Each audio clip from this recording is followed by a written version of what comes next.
Markii ay Tommy booliiska wateen, waxay geeyeen saldhigga, waxayna bilaabeen in ay dib u wareystaan, maadaama ay ka shakisan yihiin in uu dilka geystay. Laakiin Tommy wuxuu u sheegay in uusan dilka geysanin, raadna ku lahayn dembiga ay uga shakiyeen booliiska. Welina wuxuu u raaciyay in uu Anna jeclay, ayna ka suurtoobin in uu dhibaateeyo Anna. Booliiska waxay go'aan ku gaareen in ay Tommy wadaan, kadibna ay geeyaan goobtii falkii foosha xumay uu ka dhacay, kadibna uu uga faaloodo qaabka uu u dhacay. Booliiska waxay kale ogaadeen in uusan guriga meel ka jabneen, sida albaabka oo kale, taasi oo micnaheedu yahay in dambiiluhu albaabka laga furay. Booliiska waxaa kale arkeen gacan dhiig leh oo darbiga iyo albaabka ku taalo, taasi oo u fududeysay in ay ka qaadaan DNA. Waxayna ogaadeen in uu qof saddexaad guriga soo galay oo aan Tommy ahayn. Laakiin kama shaki bixin booliiska Tommy oo weli way ka shakisan yihiin. Waxaa kaloo jiray DNA-ga dambiilaha in uu 2 sano ka hor diiwaanka ugu jiray, taasoo ahayd in uu u diray naag warqad hanjabaad iyo ku xadgudub shakhsiyadeed. Booliiska ayaa dib ula xiriiray naagtii loo hanjabay oo magaceedu ahaa Camilla. Camilla da'deedu waxay ahayd 34 jir, waxayna lahayd cunug yar oo 5 jir ah. Booliiskii waxay wareysteen Camilla, waxayna weydiiyeen in ay jirto qof ay uga shakisan tahay in uu u soo diray warqadda hanjabaadda. Camilla waxay ku tiri, waxaa laga yaabaa ninkaygii hore oo idili jiray. Durbadiiba booliiskii way baxeen, waxayna soo qabteen ninkii, waxayna ka qaadeen DNA, waxaana caddaatay in uusan asaga ahayn. Booliiskii waxaa kale ogaadeen in Anna iyo Camilla ay hal famil soo wada korsadeen. Kadibna waxay go'aansadeen in ay aadaan familkii Anna iyo Camilla soo korsaday oo ay soo wareystaan. Waxayna ka soo ogaadeen in ilmaha ay soo korsadeen ay ahaayeen 4, 2 wiil iyo 2 gabdhood. 2 gabdhoodna ay ahaayeen Anna iyo Camilla. Wiilashana mid ka mid ah magaciisa ayaa loo soo sheegay. Magaciisana wuxuu ahaa Leonard oo dhashay 1977.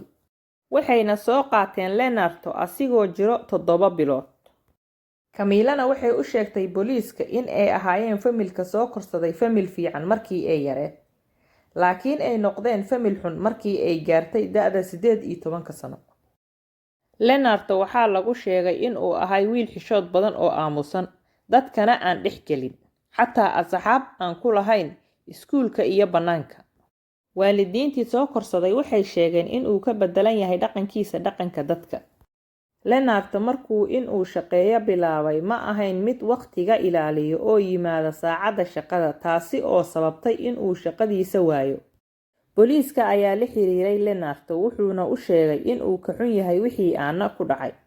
Booliiskii waxay ka dareemeen in uu hadalka iska lahay uusan dhabka ahayn. Waxay kale booliiska baareen registerkiisa in uu horay dambi u galay iyo in kale, laakiin way ka waayeen oo ma ahayn mid horay dambi u galay. Leonard weli way ka shakisan yihiin booliiska oo hadaladiisii kuma qancin. Tommyna wuu xirnaa intii baarista socotay oo ahayd 8 isbuuc. Booliiska waxay go'aan ku gaareen in ay ka qaadaan familka oo dhan DNA. Kadibna way waceen, waxayna u sheegeen maalintii ay u imaan lahaayeen oo ay ka qaadi lahaayeen DNA-ga. 6 maalin ka hor waqtigii DNA-ga laga qaadi lahay familka oo dhan, waxaa dhacay dilkaasoo ah in Camilla la dilay. Booliiskii markay yimideen goobtii dilka ka dhacay, waxay arkeen Camilla oo loo dilay si arxan darro ah, oona loo diiday Janice ay isku difaacdo. Taasi waxaa sii dheer in ay islahaayeen qaabkii Anna iyo Camilla loo dilay. Waxaa kaloo nasiib ahay in Camilla cunugteedii ay guriga ka maqneed oo ay jirtay iskuulka. Isla markiiba waxay booliiska aadeen gurigii Leonard oo ku yiilay duurka, waxayna arkeen Leonard oo dhar gubaya. Wayna qabteen, wuxuuna u sheegay in uusan caafimaad qabin oo u cabay kalooriin. Waxaana loola cararay isbitaalka, wuxuuna suuxsanay 2 maalmood. Maalintii 3aad ayuu soo kacay waana la xiray.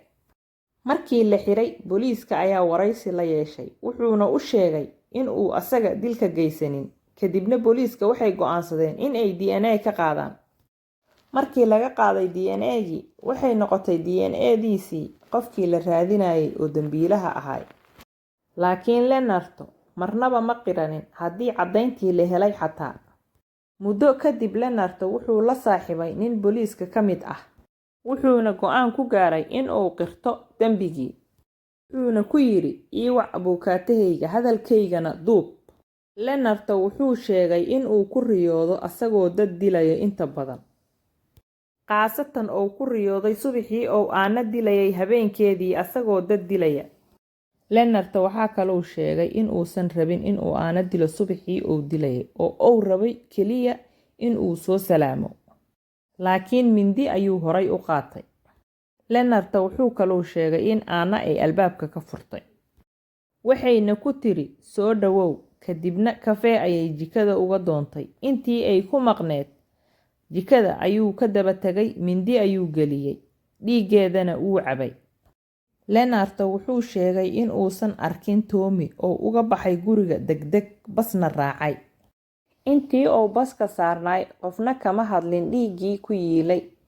kadibna wuxuu galay maktabad, wuxuuna iska dhaqay dhiiggii ku yiilay, kadibna gurigiisa ayuu aaday. wuxuuna gubay dharkii uu watay oo dhiigga ku yiilay. laakiin Leonardo wuxuu reebtay qayb dhar ah oo dhiig ku yaallo si uu u ursado markii uu u baahdo dhiig. Leonardo wuxuu kaloo booliiska u sheegay in uu rabay in uu qof kale dilo markii uu ogaaday in DNA laga qaadi doono si uu dhiigga uga cabo. laakiin Leonardo wuxuu kaloo sheegay in uu rabay in uu cuno ilmo yar. wuxuu aaday iskuuladii ciyaalka si uu cunug u soo qabsado, laakiin waa la ilaalinayay ilmaha. wuxuu yidhi waxaan xasuustay in Camilla ay lahayd cunug yar oo 5 jir ah. kadibna wuxuu abbaaray gurigii Camilla si uu cunugta uga cuno. nasiib wanaag cunugtii way maqneed oo Camilla keliya ayaa guriga joogtay, sidaas ayuuna uga dhameeyay Camilla, dhiigana uga cabay. Leonardo waa la xukumay, waxaana lagu xukumay kuwa xanuunsan oo xabsiga lagu daryeelo laguna daaweeyo ilaa ay ka caafimaadaan. 5 sano kadib Leonardo waraysi ayaa lala yeeshay, wuxuuna sheegay in uu u xiiso qabo in uu dhiig cabo. intaas ayaana kusoo koobayaa dhacdadeennii maanta qaybtii 2. aad ayaadna ugu mahadsantahay dhageysigaada wacan. fadlan intaadan iga tegin hayga iloobin inaad subscribe ii saarto, laagna igu qabato. waana walaashiin Baarliin oo dhammaantiin idin leh amaana Allah.